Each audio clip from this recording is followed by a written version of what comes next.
at the Asia Society Policy Institute, and I'm delighted to welcome you to today's program, Crossfire to Ceasefire, Navigating India-Pakistan Tensions. We're meeting at a time today in late May 2025 when the tensions between India and Pakistan over the disputed Kashmir region have become quite hot. Military actions have been taken by both sides, and both sides are tentatively in a place now where de-escalation is occurring. And to unpack those developments and to think about this in a larger regional and historical context, we've brought together three excellent experts. We have with us Ambassador Cameron Munter, former U.S. Ambassador to Pakistan and Serbia, former president of the East-West Institute.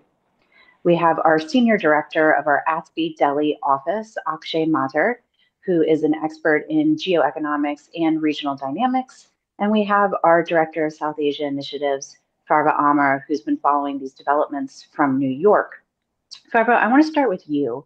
As I said, you've been monitoring these developments closely here at ASPI.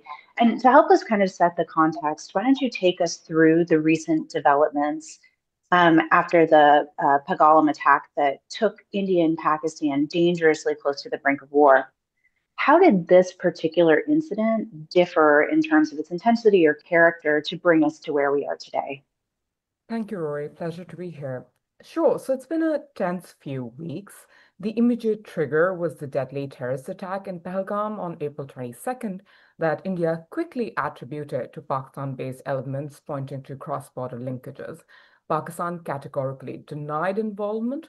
Meanwhile, the Resistance Front, which is a proxy group India sees as aligned with Lashkar-e-Taiba, reportedly claimed responsibility online, but nothing has been officially confirmed since. Now, what followed was a rapid breakdown in bilateral relations. India's response was swift and sweeping. It took the unprecedented step of placing the Indus Waters Treaty in abeyance, something that hasn't happened even during past wars. That alone signaled a significant shift from what we have witnessed previously. India also suspended the SARC visa exemption scheme for Pakistanis, cut diplomatic staffing on both sides, and shut down the Atari-Wagah border, which was the only functional land crossing between the two countries. Now, each of these moves closed off a channel that had long been part of the thin connective tissue between the two countries.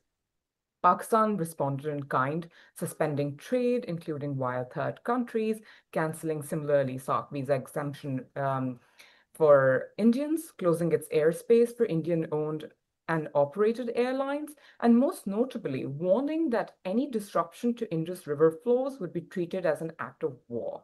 They also announced that they shall exercise the right to hold the 1972 similar agreement in abeyance, which underpins the line of control or the de facto border between the two countries and had laid out core principles for future engagements on disputes. At this point, the crisis had already drawn global concern. The likes of the United States, China, G70 countries, and the United Nations Security Council all called for calm and restraint. China had also backed Pakistan's call for a neutral, impartial probe into Pahalgam terror attack to verify these allegations. But despite there were ongoing cross-border skirmishes and risks of further escalations were rising. Then came last week, May 7th, India launched Operation Sindoor, which it framed as a preemptive, proportionate, and non-escalatory operation aimed specifically at targeting infrastructure linked to cross-border terrorism. The goal, as per Indian officials, was deterring further terror attacks. Pakistan saw these attacks as unprovoked, citing civilian casualties on its side, and retaliated very quickly. And the two sides were then locked in a cycle of retaliatory air and drone strikes, deeper into each other's territory than in past confrontations.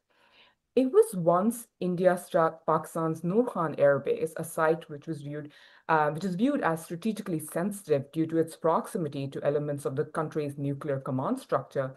Things became a lot more serious in nature. In response, Pakistan launched Operation Bunyan Marsus, directly targeting key Indian military installations. By this point, we had reached what was beyond what we saw in 2016 or 2019, which were some of the recent escalations between the two countries. The tempo, the depth, and the political signaling were all sharper. And there were real concerns that we were inches away from a miscalculation that neither side could afford, given the nuclear capabilities involved. What made this worse was the fog of misinformation, claims and counterclaims, media noise, and no reliable flow of verified facts that created a lot of volatility, not just on the ground, but in how each side perceives the other's moves and wins and losses.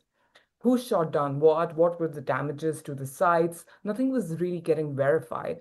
So what we saw in the lead up to the ceasefire over the weekend brokered by the United States was a collapse of restraint, the erosion of crisis management tools, and a willingness on both sides to push past established boundaries.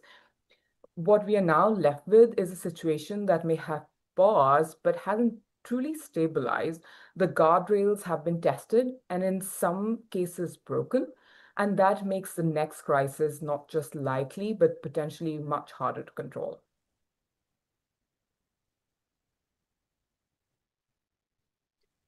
Thank you for that. I think it is really important to underline that some of these dynamics and the chance of miscalculation is made a lot worse by the environment, the media environment that we're living in, where rumors and conjecture can sometimes get as much press time, airtime, as concrete facts on the ground. And of course, this is particularly salient and dangerous when you have two nuclear powers facing off against each other. Akshay, I want to turn to you now. I'd like to hear from your perspective how you were assessing the situation on the ground in India, particularly during the period of the intense crisis. What were some of the signals or indicators that you were watching from India's perspective that helped you assess how far the crisis might go? Did you see an opening for de-escalation or for an external mediation at the rate and pace that things were unfolding? Rory, I think the terrorist attack that took place in Pahalgam was this time was also a little different in nature. In numbers, 26 people were killed, and this was the largest civilian casualty since the 2008 attack in Mumbai.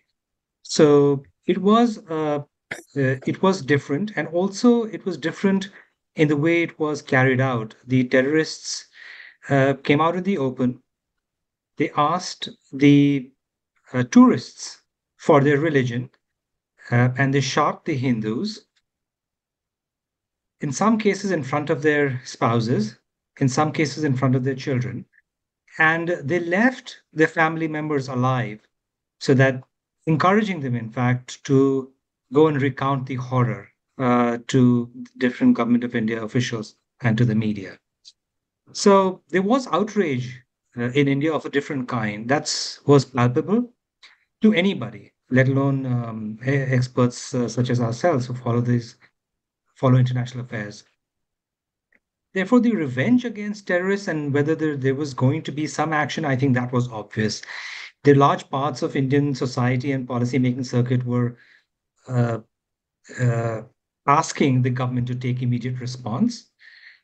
So this was not just about Pakistan-occupied Kashmir. This had become about terrorism. And I think over time, over the course of last week, the government has reiterated how this has become about terrorism, not just about the region.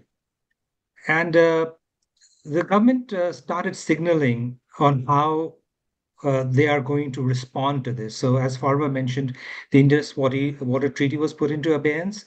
Now, this is the first time that has been done, and where water has been directly linked to terrorism and India's response to such acts.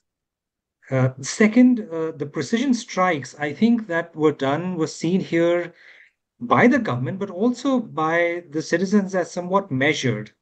It seemed like it was directed at terrorist infrastructure, and that it was a proportionate response from the Indian government. After the first set of precision strikes, because you asked the question, I think there was a moment where, at least in India, we thought there was a moment where this might pause and that there might be time for reconciliation or a ceasefire or dialogue. But that did not happen. Of course, it went the other way.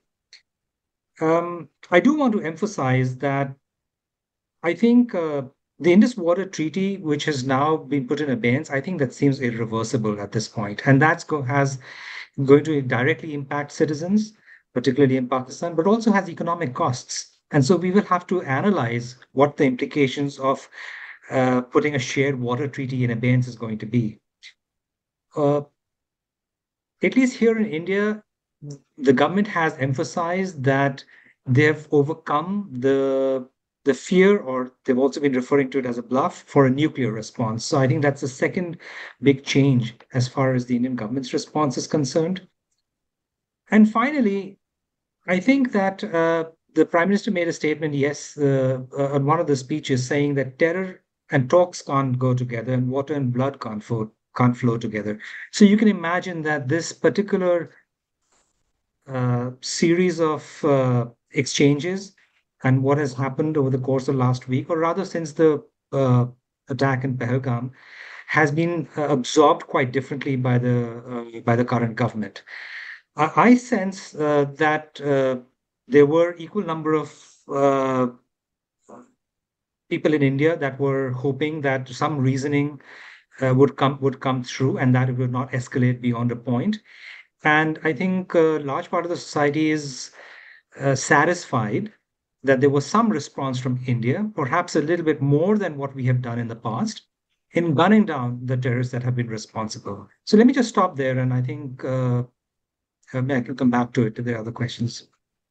Yeah, absolutely. And we're happy to unpack a little bit more the significance of the Indus Water Treaty and what it means a little later in this program. But for now, I want to turn to Ambassador Mathur. Ambassador, throughout this crisis, we saw U.S. Secretary of State Rubio actively engaging with New Delhi and with Islamabad, signaling the U.S. interest in de-escalation. But for much of the crisis, it wasn't clear how active and directly involved Washington would become in helping the two sides come to at least a pause in the military action. In your experience, what do you think prompted the U.S. to treat the situation with urgency and shift from what seemed like concern to active mediation? And how have you seen the U.S. back channel engagement work in times of crisis such as this? Well, yes, I think that we're dealing with a new kind of American government. We're dealing with people who are in the process of a restructuring that's very major at State Department and the intelligence agencies, et cetera. So it's very difficult to get insights into how the actual mechanics of how the United States is doing this kind of thing work. But in terms of policy, there has been an inconsistency. There's been a general sense from Washington that India is in broad sense, that India is a priority, and a general sense that Pakistan is not. That is, since Pakistan is no longer linked in the mind of American planners as part of an Afghan-Pakistan problem as it was seen in previous years, there was a sense up until this crisis that India was a focus and Pakistan was not. For that reason, you get the impression, or I get the impression, I would say, and others in Washington have said, that there's an inconsistency as evinced by what J.D. Vance said, this is not our problem, or a kind of an impulse that you get from the president, which is, this is dangerous, we have to engage, we have to seek peace. So the fact that the United States was probably not prepared and does not have a strategy for the region implies to me that there was a response that was very ad hoc and that was very personalized. And again, I'm basing this on very secondhand information because I'm not in the government anymore. So it was very personalized, and it did not take into account any strategic long-term objectives of the United States other than the idea that they should stop the fighting so this shouldn't get out of control. I think one of the things that we saw after the ceasefire was announced by the Americans, not by either of the other two countries, was a certain amount of resentment from the Indian side, that there were statements that the president made in social media that he would be happy to engage on the underlying issues, such as the international agreements or calls for international agreements to solve Kashmir. Well, there's a long history of Pakistan trying to internationalize the Kashmir issue, and India saying, no, this is a bilateral issue and the rest of the world has no business dealing with it. And so the fact that the Americans seemed to jump in and say, we want to mediate without apparently having a strategy or having done their homework and having studied what's happened in Kashmir in international fora since the 1940s, I think was uncomfortable for a number of people in India. In Pakistan, the sense was that that you have also some issues that the military is working through as it adjusts to some of the domestic issues in the country that were probably not in the front of the mind of the United States. So I guess what I would conclude in this is that I think it was probably a very ad hoc effort, an impulse rather than a strategy, a personalized kind of engagement rather than a systematic element by diplomats, and whether or not they made use of unofficial back channels, that's simply something I don't know, and I'm not sure if that's public at this point. Fantastic. Thank you for walking us through your assessment of the U.S. involvement here. I can certainly see how, from India's perspective, it's very uncomfortable to have that kind of ad hoc approach come in for an issue that's so critically important to the government. But in many ways, although it's very understandable for India to want this to be a bilateral issue, of course, when military action starts occurring, there are other actors who are interested and involved, and not just the United States. There's also a strong China element to this crisis as well. There are reports that it was that some Chinese-made drones were involved in the attacks from Pakistan into Indian territory. And there are a lot of actors, influential international actors, including Saudi Arabia, Iran, Turkey, engaging quite actively. From your perspective, how are these actors viewing their roles in the stability of the subcontinent? And what are the actions that perhaps these other actors have taken? Tell us about their evolving influence and interests in creating stability and peace in South Asia. One of the differences that I sense from the time when I was an active diplomat, which is more than a decade ago, and the present, is that there was an overarching sense, even when we, the Americans, would talk to our Chinese colleagues, an overarching interest in seeing a broad understanding of common interests. There were times when I was ambassador in Islamabad where I would go with the Chinese ambassador to talk to the Pakistani officials to try to make sure that this was seen as a broad kind of set of issues that we all cared about. I have the impression at this point what is different is that the transactionalism that is associated with Donald Trump and with the American government is also something that is in, whether by default or just by chance, kind of working for the other countries as well. Take the examples of Iran, which has a number of crises that it's facing right now. Turkey, which is seeing its position alter in the Middle East and seeing itself emerge as an important player. These kinds of countries are looking for where their particular transactional advantage could play out. It is not clear to me that they have a broad, overarching sense of responsibility for peace in the region or a vision of any overarching peace in the region, but rather that they see individual opportunities both for advancement, but also for great danger, and that they're approaching it in this way. What I find conceptually different about this crisis from my memory of previous crises is that it is a number of different people looking from the outside rather than an overarching sense that there is an issue that India and Pakistan have to deal with that might lead to some sort of long-term stability. In this sense, I very much agree with Farwa that even though the tensions have abated, and even though there may be indications that on both sides, that the civilians are very relieved that this has taken place. The way in which the international community is dealing with this issue is very different and, to me, very unstable. Yes, absolutely. I think that we will have to continue to follow this crisis to see how international actors will end up promoting their positions or promoting their national interest within the context of obviously what is a volatile situation on the ground. Akshay, I'd like to turn to you to talk a little bit about the economics. So President Trump remarked on Monday that trade was one of the key levers pushing both countries towards a ceasefire and suggesting that a continued action could have jeopardized U.S.-Indian official talks on trade. But of course, the Indian officials have denied trade being on the table. But this does come at a time when India is in the middle of negotiating a major bilateral trade agreement with the United States, when Pakistan itself is having its own economic engagement with the U.S. And international financial institutions.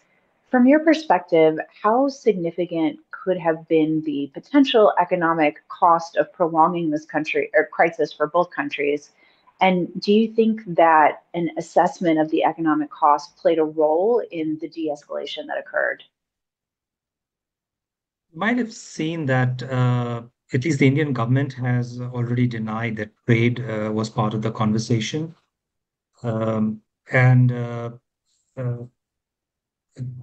In several other conversations with Indian government officials, it has become clear that the economic rationale or economic repercussions were important, but not central to some of the decisions that were being made.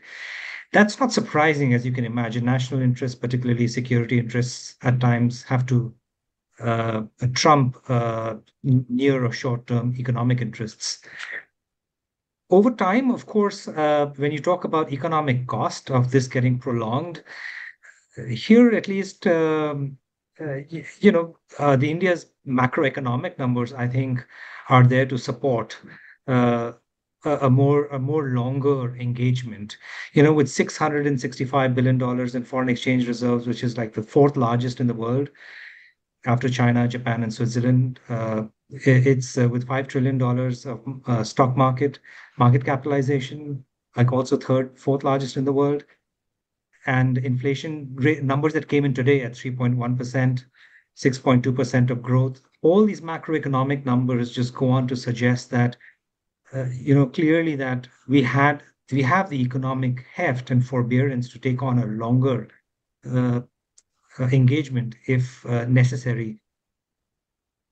Of course, there is a disparity, because the difference between, India is 10 times the Pakistani economy at this point. And over long term, would it have had an impact? If you looked at the way the financial markets behaved, for instance, there was hardly a noteworthy reaction while this was going on over the last 2 weeks. One reason for that is that the domestic institutional investors today in India hold as much investment in the markets and in the economy as foreign institutional investors. In fact, they've just overtaken the foreign institutional investors last week. So there is some resiliency in the investments and the way the economy is behaving. Of course, we are still an emerging economic power. We need capital, and adding geopolitical risk on top of climate risk and on top of labor risk and regulatory risk is going to be a difficult decision for any investor, domestic or foreign. But for the more immediate purposes, I think that certainly India had more depth and more resiliency if this had gone on a little bit longer. Incidentally, I just want to point out that the markets did actually have a largest gain yesterday, but they were to fall today, and the fall was nothing to do with the India-Pakistan tensions. It has to do with the US-China trade deal. because the Indian economy thought that we might get the raw end of the deal if a bilateral agreement were to take place between US and China. So that's to indicate that the Indian economy is so integrated globally and is watching some of the global developments that I think that's become a larger and a more important signal for the resiliency of the economy and what is at stake. Yeah, certainly this is happening at a time when global market volatility is at maybe an all-time high, given the uncertainty of the policy decisions coming out of Washington. So really important to remember that while multiple trends and drivers of economics can be happening at once, a lot of the economic decisions that are being made because of that macro global economic situation and not necessarily because of political risk in the region. Farwa, I do want to come back on regional risk to you. So given the centrality of the Indus Water Treaty, and particularly its use as a tool of leverage, or at least as a policy decision point in this latest escalation, what kind of risk do you see emerging if the mechanisms of that agreement break or continue to be kind of suspended on and off during crisis moments? And then zooming out a little bit, talk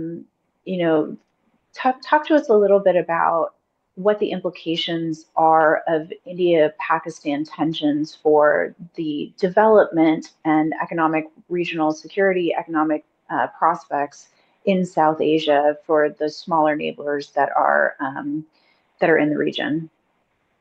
Yeah, sure. So we've been reiterating today, like through the conversation, that the measure of putting the Indus Waters Treaty in abeyance is one of the most consequential moves we've seen in the trajectory of the India-Pakistan relations in decades, because it signals a rupture in what was once considered untouchable even during wars, enabling functional cooperation between the two countries over a shared life-sustaining resource. And now, even with the ceasefire, the treaty suspension remains. To just give a little bit of context, the Indus Waters Treaty was brokered by the World Bank in 1960. It is so far considered one of the most resilient water sharing agreements in the world. It allocates control over six rivers of the Indus Basin, the eastern ones to India and the western ones to Pakistan, while imposing limitations on how India, as the upper riparian in this case, can use the western rivers. There is no provision within the treaty for unilateral withdrawal, and disputes are usually worked through a neutral expert or referring to an international court of arbitration. Now, by invoking a temporary suspension of the treaty, India has left the door technically open, but operationally, trust is deeply eroded. For Pakistan, this treaty is a lifeline, as its agricultural sector is heavily dependent on the Indus Basin. If hydrological data sharing is suspended, or if water releases are delayed or unannounced, it directly endangers millions of livelihoods downstream, particularly in the context of sort of the volatile monsoon season the country experiences and the increasing climate shocks. As for, this has come up a lot. As for can India divert or stop water, that is not possible in the short run, as India doesn't have the infrastructural capacity to do so yet. And such a capacity could take years to build. And of course, the resources involved in building these capacities are also massive. But what we do have to understand this here is that it's not a one-sided vulnerability. India too is downstream from rivers that originate in the Himalayas, where China, a close ally of Pakistan, controls headwaters, especially on the Brahmaputra River. So politicizing or weaponizing or securitizing water sets a very dangerous precedent in the region with other transboundary rivers that are not governed by any treaty. And that could very well come back to constrain the region's water security in the long term. So if formal dialogue was to resume, this should be one of the first agenda items on the road to resolve, given the large scale of socioeconomic, humanitarian, and political repercussions associated with it. Maybe there is a way to, for the current sort of DGMO level talks that have begun, to factor this in. So there's some momentum, at least by the time we get to some sort of formal diplomatic dialogue between the two countries. Now, zooming out a little bit on the regional level, it's very important for us to remind ourselves that this conflict doesn't exist in a vacuum. In South Asia, where borders are porous but political ties are brittle, a serious military escalation between India and Pakistan doesn't just risk war, it freezes progress across the entire regional ecosystem. We've already seen how institutions like SARC, the South Asian Association for Regional Cooperation, have become paralyzed, largely due to the India-Pakistan tensions over the past year. The regional potential for trade, energy, corridors, climate cooperation, they all remain largely untapped, and any conflict, particularly one with nuclear overtones, pushes that vision further out of reach and disrupts whatever little cooperation mechanisms that exist. As the ceasefire was announced, we saw neighboring Sri Lanka and Bangladesh, which had largely maintained a neutral stance through the escalation, hailing the ceasefire. It's primarily because these countries understand that stability in the subcontinent is essential to their own economic and growth prospects. And we don't want to get to a point where, these countries, the smaller states in South Asia, are pushed to align themselves one way or the other, which can compromise how they do economics, how they do sort of some of the other strategic geopolitical engagements with major countries within the neighborhood, but also other vested partners like China, for example. So that's, again, something where the international communities need to have a coherent, long-term, coordinated, sort of holistic South Asia policy becomes essential. So just stop there. Great. Yes, thank you for that. It does seem as though, there's a great deal of desire and need for India and Pakistan to perhaps enter into some sort of formal talks, arrangements to at least manage bilateral relations in a new context, if not to, attempt a good attempt at resolving some of the underlying issues.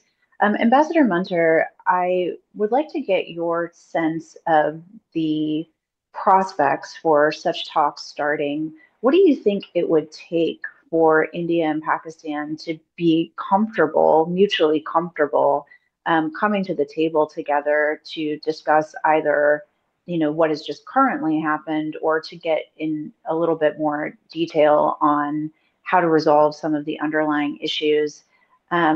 Do you think that there's any prospects for that at this point, or are we really looking at a waiting period or a period of positioning before those types of talks can happen? And we've spoken a little bit about the role of the U.S. and how it's seen in the region. What do you think is like the ideal, from an India-Pakistan perspective, what is the ideal role of external powers in facilitating or supporting that type of bilateral engagement? Well, I think one thing that Akshay has said, I want to dwell on this, the economic disparity that has grown between the two countries over the last decades. In many ways, I see this conflict as taking a form that is the same as previous forms of conflict, where when there is a terrorist attack, or along the lines of Mumbai or the previous kinds of tensions in Kargil and these kinds of things, where it is seen as a national security issue, and whether or not one has a military response or a military action, this back and forth. I'm not sure that will happen again.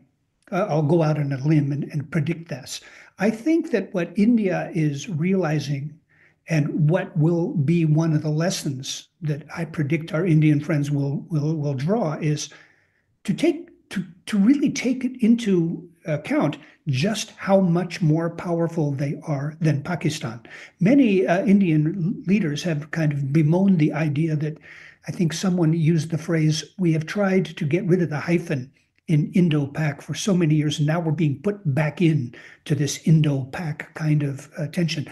I think India wants to put that behind themselves. And I would predict that India will now assess ways in which the overwhelming economic dominance that it has over Pakistan is the way in which it will deal with Pakistan. Not to say we will hit you militarily here and you hit us militarily there. That is to grow out of the traditional national security paradigm and begin to think, how do we make this work economically? Unfortunately, in my opinion, that makes it hard to imagine what would entice India to try to go into talks, to try to engage Pakistan.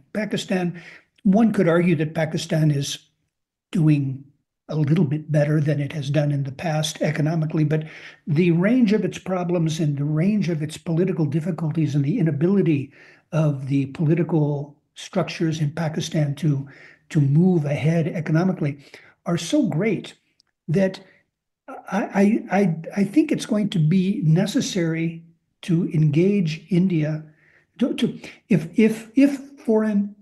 if outside experts are going to engage India, they're going to have to do it in a way that takes into account the fact that India is an extraordinarily significant global player economically and not just another kind of sibling of Pakistan that has to be kind of calmed down by some parent. I think that's done. I think that's finished.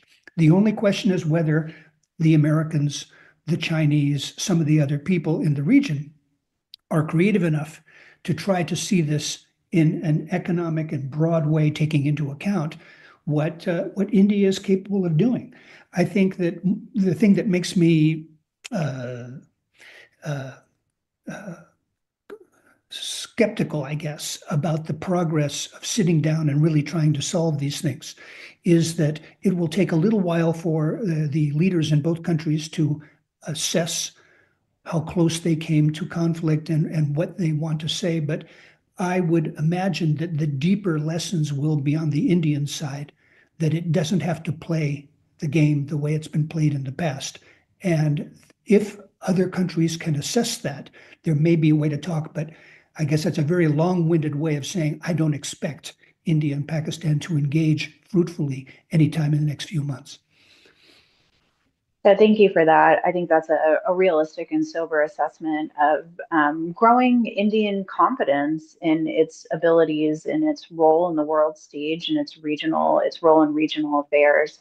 And it does call into question whether or not things have changed so much that is it still a tenet of, perhaps U.S. foreign policy and even, Chinese policy, Chinese regional policy, that Pakistan is too important to fail, and therefore, bring those powers into account in terms of, leveling or balancing India's substantial political and economic leverage against Pakistan. I think those are the types of developments we'll be following here at the Asia Society Policy Institute.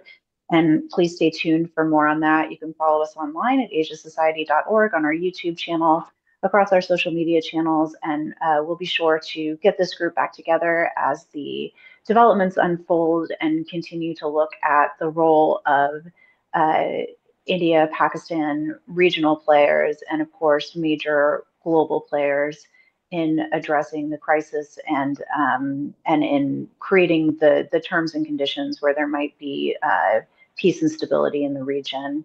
Thank you guys so much for joining us, and more soon.